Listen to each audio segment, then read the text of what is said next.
The sirens hit my ears before the memories did. Red and blue lights bounced off the old ranch gate like ghosts trying to get my attention, and for a split second, my hand moved on instinct toward a badge that wasn't on my chest anymore. Not yet. I was still officially on leave, still just a man in a dusty pickup truck with Texas plates crusted in 10 years of road grime. I killed the engine and stepped out slowly. 3 squad cars, 2 county deputies, 1 city cruiser, and a man in khaki shorts, a pressed polo shirt, and sunglasses perched smugly on his head, standing with his arms crossed like he'd just won something. "Well, look who finally showed up," he said loudly, making sure everyone heard. "That's him. Trespassing." I blinked at the old iron gate behind them. My gate. The one my father welded by hand when I was 12. The one with the faded cattle brand still burned into the center. "So," one of the deputies said, hand resting near his holster, "we got a call about an unauthorized individual attempting to access private property." I almost laughed. Almost. Because after 10 years away, 10 years of funerals, courtrooms, riots, late-night phone calls, and learning how to bury parts of myself, I had finally come home. And the first thing waiting for me wasn't a welcome-back hug or a quiet sunset over my land. It was the HOA and the cops. The man in the polo shirt smirked. "This community has rules, and we don't tolerate vagrants, drifters, or people who claim land that doesn't belong to them." I reached into my jacket slowly, feeling every eye lock onto me. "Careful," the deputy warned. "Oh, I am," I said calmly, "because what I'm about to show you is going to make this real awkward." That was the moment I realized this wasn't just a misunderstanding. This was a mistake they were about to regret. 10 years earlier, I'd left this ranch with a duffel bag, a cracked heart, and a promise I wasn't sure I'd survive long enough to keep. My father had just been buried on the hill overlooking the south pasture, the oak tree still young enough that its shade didn't reach the headstone yet. I told him I'd come back. I told the land, too. Life had other plans. I joined the force in another city. Big city. Big problems. The kind of place where sirens never stop, and sleep is something you borrow, not own. I worked my way up the hard way.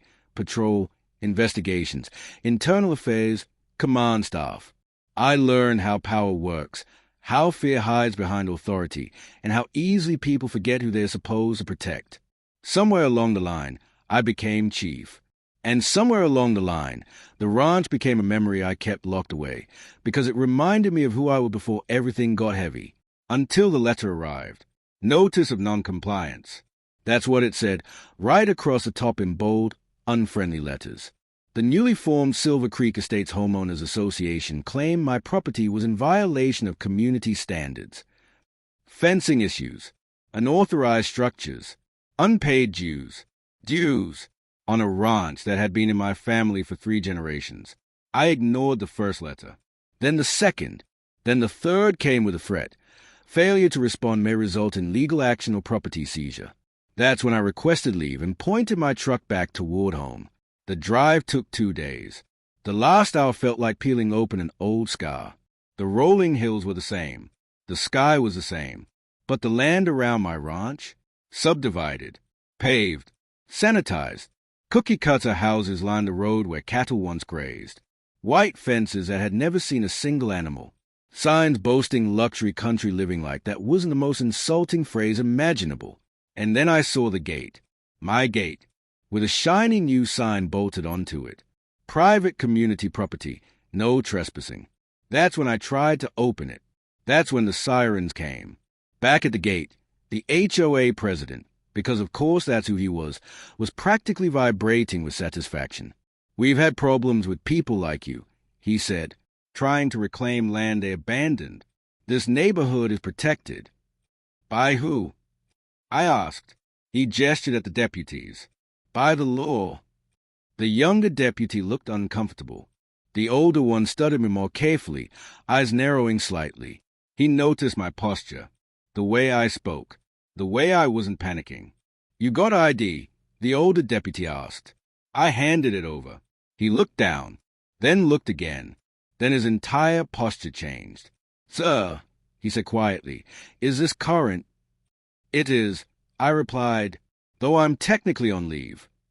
The HOA president scoffed. That doesn't prove anything. Anyone can fake a badge. The deputy swallowed. This badge number checks out. This is... I cut him off gently. Let him finish.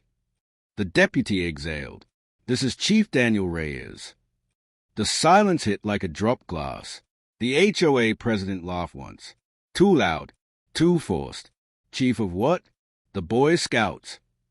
I stepped forward, close enough that he could see his reflection in my eyes. The same department your cousin keeps filing noise complaints with. I said. The same one that signed off on the development permits you didn't have 10 years ago.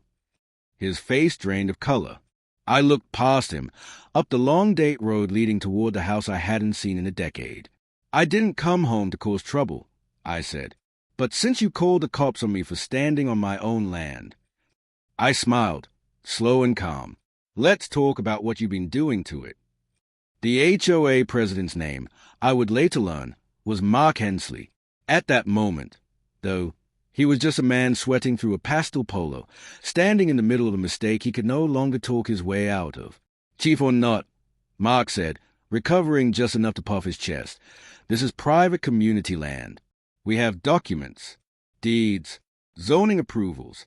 You can't just roll in after 10 years and claim. I didn't claim anything, I said evenly. I showed up. You're the one who dialed 911. The older deputy cleared his throat. Mr. Hensley, do you mind if we see those documents? Mark hesitated. That hesitation was loud. I don't have them on me, he snapped. But the HOA office does. Then we'll go there, I replied. He frowned. We.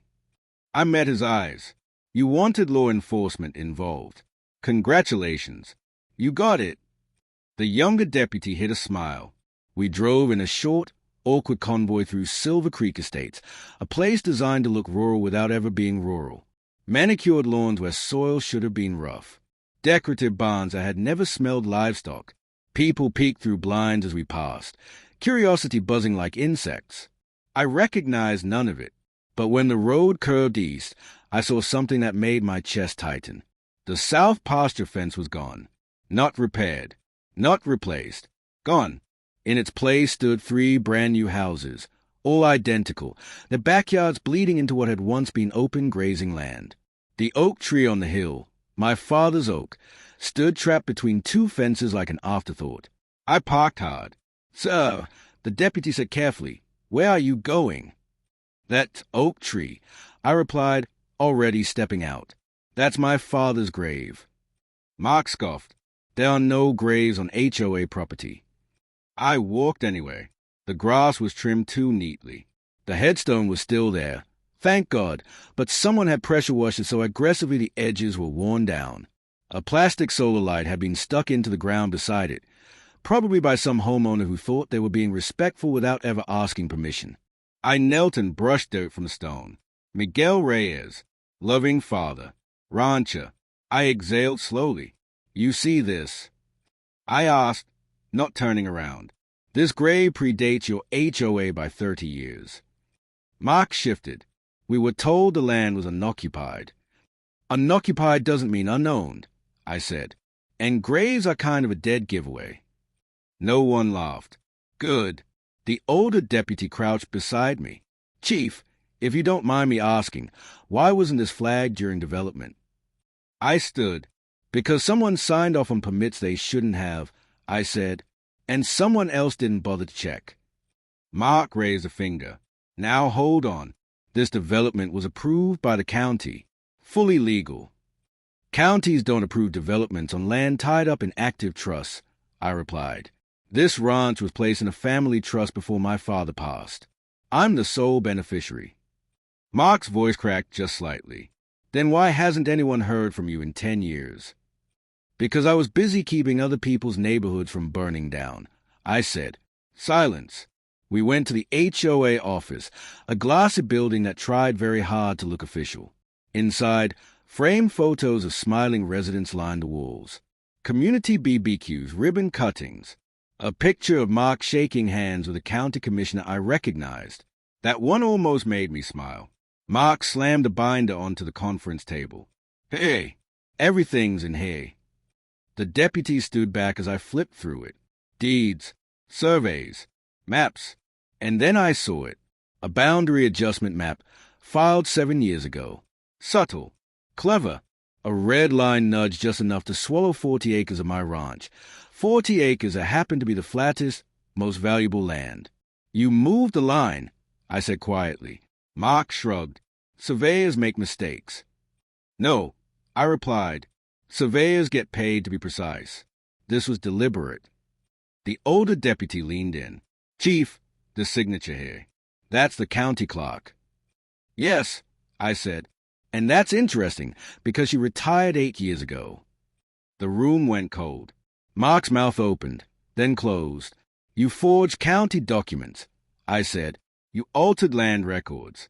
You profited from property you didn't own. That's a serious accusation, Mark snapped, but his eyes darted toward the door. I closed the binder. It's also a serious crime. The younger deputy straightened. Sir, we're going to need you to remain here while we make a call. Mark laughed nervously. This is ridiculous. You can't arrest me because some big city cop feels nostalgic. I stepped closer. I didn't come here as a big city cop, I said softly. I came here as the man whose land you stole. Mark's phone buzzed. He glanced at it, relief flashing across his face. I've got legal counsel, he said quickly. This conversation is over. Good, I replied. So is your luck. The older deputy's phone rang almost immediately after. He answered, listened, his eyes widened just a fraction. Yes, sir, he said. Understood. He hung up and looked at Mark. The county DA would like a word, he said. Right now. Mark stood. His chair scraped loudly across the floor. This isn't over, he muttered, pointing at me. You think you can just bulldoze a community because of old dirt and memories. I met his stare. You built a community on a lie, I said. That dirt remembers. They led him out. When the door closed, the younger deputy let out a breath. Did not see that coming. I looked down at the binders still on the table. This is just the beginning, I said. Outside, the sun dipped lower, casting long shadows across Silver Creek Estates, shadows that finally reached the oak tree on the hill. For the first time in 10 years, I felt like I might actually be home. But I also knew something else. People like Mark don't steal land alone. And whatever was coming next was going to get ugly. The first knock on my door came just after midnight. Not the polite kind. Not the neighborly kind. The warning kind. I'd spend the evening inside the ranch house, my ranch house, air thick with dust and memories. The place still smelled like cedar and old leather. I hadn't turned on many lights. Part of me wanted the darkness. It felt honest. The knock came again. Harder. I slid my sidearm from the nightstand and moved quietly, muscle memory taking over. I hadn't worn a uniform in weeks, but the instincts never leave you. I approached the front door from the side, listening. Mr. Reyes, a man called out. County Compliance Office. I paused. County offices don't knock after midnight, I replied. A beat. Then you know we need to talk. I opened the door just enough to see him. He was tall, expensive jacket, clean boots that had never seen dirt. No badge, no visible weapon. 2 other men waited near a black SUV parked crooked by the fence line. Who are you? I asked. Someone trying to keep this from becoming a bigger problem than it already is, he said. Name's Arthur Klein. That name clicked. County Land Use Consultant. Formerly Internal Oversight. Now, something else. I'm not interested, I said, starting to close the door. Klein put his hand against it. You should be. I stared at his hand until he removed it. Talk, I said. He exhaled. You've stirred up old paperwork. Old signatures. Old favors. People don't like that. I noticed. Mark Hensley wasn't the brains, Klein said. He was the face. The annoying, loud one. You took him out fast. Then you're welcome. Klein smiled thinly. There are investors involved. People who don't live here. People who don't like surprises. I stepped back from the door. You here to threaten me? No, he said. I'm here to offer you an exit. That made me laugh. Short, sharp. You really don't know who you're talking to. I know exactly who you are, Klein said. Chief Daniel Reyes. Decorated. Respected. About to retire with a clean legacy. I waited. You could take a buyout, he continued. Generous. Enough to walk away. Let the development stand. Maybe we move a fence or two, install a plaque for your father. Everyone wins. I opened the door fully. The porch light snapped on. Klein squinted. Get off my land, I said, and don't come back. His jaw tightened. This isn't a threat, Chief. It's a warning. Warnings usually come with badges, I replied. Oh, warrants. He took a step back. You're digging into something bigger than a neighborhood HOA. Good, I said. I've been bored. The SUV drove off, tires kicking dust into the night. I didn't sleep after that. Morning came with engines. Heavy ones. I stepped outside to find 2 bulldozers parked at the edge of my north field, idling like predators. A temporary construction fence had been slapped up overnight, bright orange and disrespectful. A man in a hard hat approached with a clipboard. We've got orders to resume grading. From who? I asked. He handed me a permit. Emergency injunction. Temporary allowance. Signed by a judge whose name I recognized. Step away from the equipment, sir, he said. We don't want trouble. I looked past him, at the dirt they were about to tear into. That field held more than grass. It held the old well, the cattle chute, the place where my mother used to sit and watch storms roll in. You're already in trouble, I said. I pulled out my phone. 1 call. Isabel, I said when she answered. You still owe me for that council scandal 3 years ago. A pause, then a smile I could hear. What do you need? By noon, the site was swarming with inspectors. Environmental, historical preservation, State Land Bureau. Turns out emergency permits don't mean much when you forget to file 20 other legally required documents.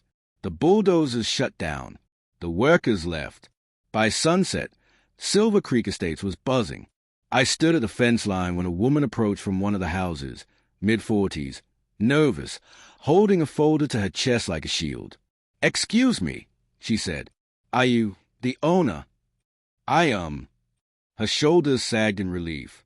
Thank God, I'm Sarah. We were told this land was clean, that there were no disputes.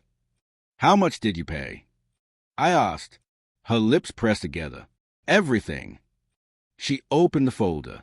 Inside were copies of HOA newsletters, emails, reassurances, promises. They're raising Jews, she said quietly. They say it's because of legal fees. I nodded. They are trying to make you pay for their mistakes. Her eyes filled. Are we going to lose our homes? I shook my head. Not if I can help it. More residents came, one by one, angry, confused, scared. They'd been sold a dream, and built it on stolen ground. That night, a brick came through my window. No note, no message, just glass and intent. I picked it up, turned it over. Fresh mud. Someone wanted me gone. Good, because now it wasn't just about my ranch.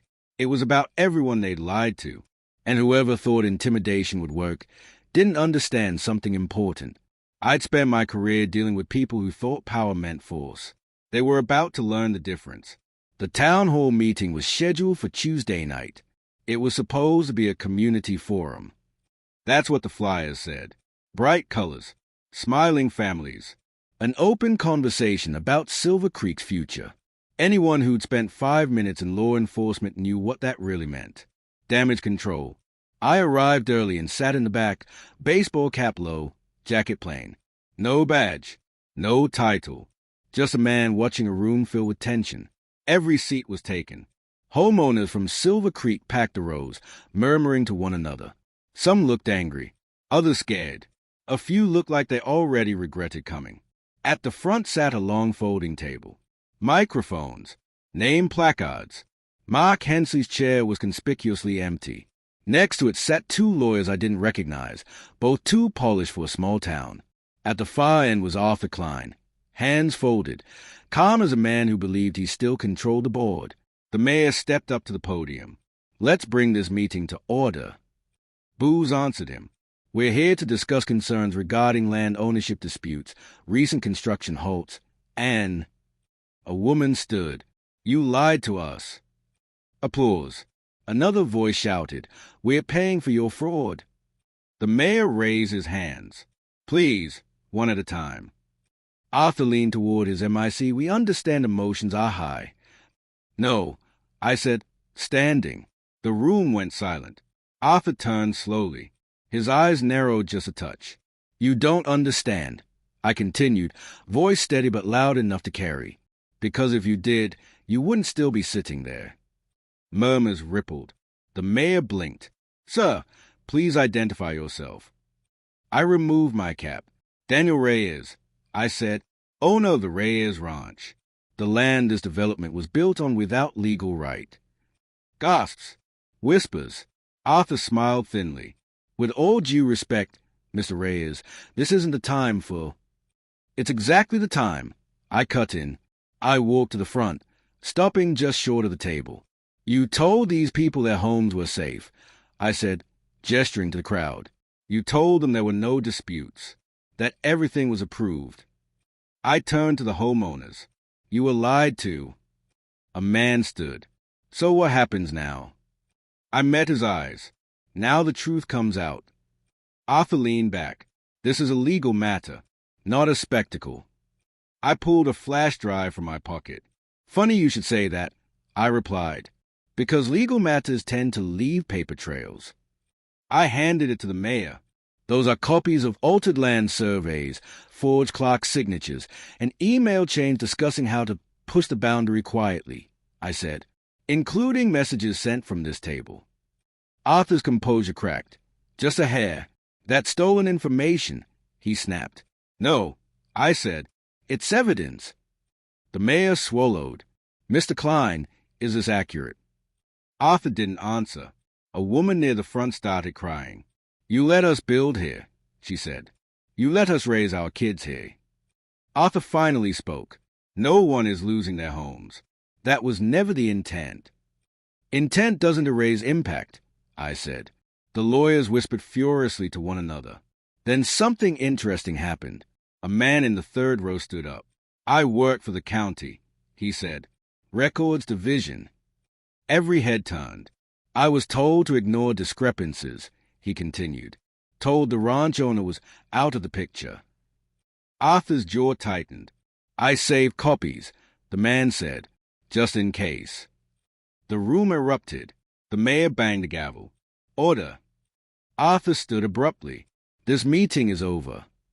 "No," the mayor said. "It isn't."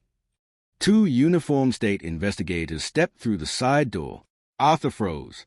"Arthur Klein," one said, "we need to ask you a few questions." Arthur looked at me then. Really looked. "You're enjoying this," he said quietly. I shook my head. "I'm ending it." They escorted him out. The meeting dissolved into chaos. People shouting questions, demanding answers. I stayed until the last one. Outside, the air felt lighter. But the war wasn't over. The next morning, a lawsuit hit my inbox. Defamation. Interference. Damages in the millions. I smiled. That afternoon, my truck was keyed from front to back. That night, someone set fire to the old barn.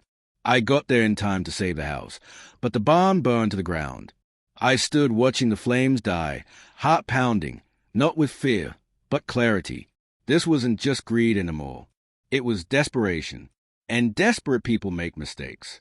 3 days later, one of them walked into my temporary office, an accountant from Klein's firm.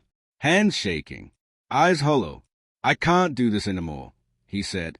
"They're moving money offshore. Shell companies. Bribes." I slid a recorder across the desk. "Then tell me everything," I said. As he talked, the picture sharpened. This wasn't just a land grab. It was a laundering operation using real estate as a cover. And Silver Creek was just one piece. I leaned back, absorbing it all. 10 years ago, I'd left this place to escape the past. Now the past was standing in front of me, asking for justice. And this time, I wasn't walking away. The first arrest happened at dawn. Not on my land. Not even in town. Arthur Klein was pulled out of a downtown penthouse 3 counties away, barefoot and furious, still shouting about civil suits and overreach as federal agents escorted him into the elevator. By noon, the footage was everywhere. Local news, state feeds, social media clips chopped into 10-second bursts of karma. But the real story wasn't the arrest. It was what followed. By mid-morning, my phone wouldn't stop ringing. County officials asking for meetings. Lawyers suddenly seeking clarification. Developers issuing carefully worded statements about unforeseen discrepancies. People who hadn't returned my call for years were now using words like cooperation and amicable resolution. I ignored most of them. Instead, I drove into Silver Creek Estates. Construction was frozen solid. Yellow tape flapped in the wind. Half-built homes stood like abandoned promises, plywood walls exposed, rebar jutting out like broken bones. Residents gathered in small clusters, talking in low voices. When they saw my truck, conversation stopped. A man stepped forward. "Are they really going to jail?" "Some already are," I said.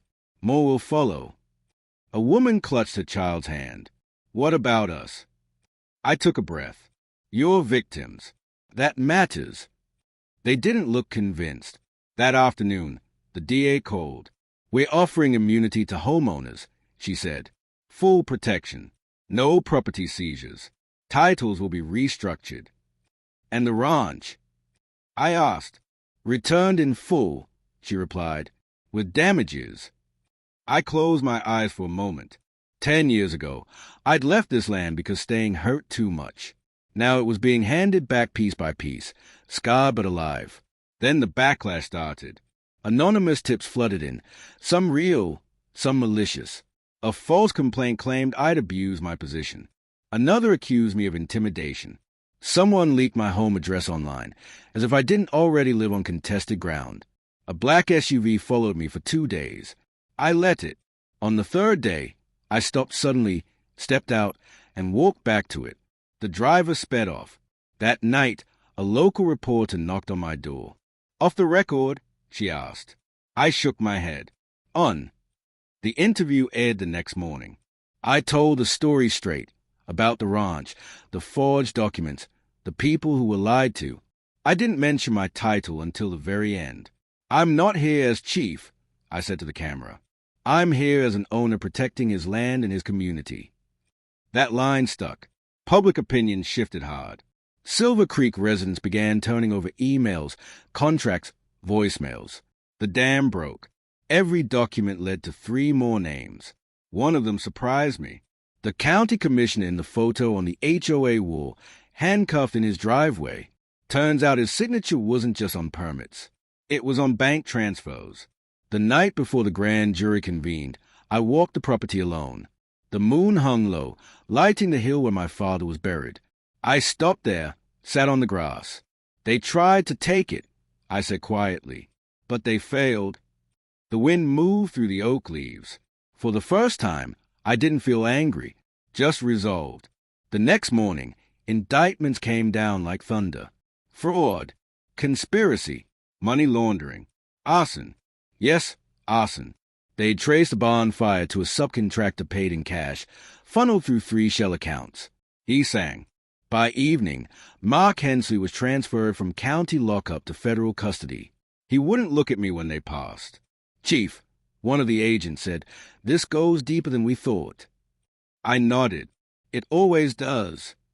The DA pulled me aside. "You realize once this is done, the land around you will change forever." "I know," I said, "but it'll change honestly." That night, Silver Creek held an impromptu gathering. No HOA, no officials, just people. They asked me to speak. I didn't plan to, but I stood anyway. "You were sold a lie," I said, "but you're not the lie.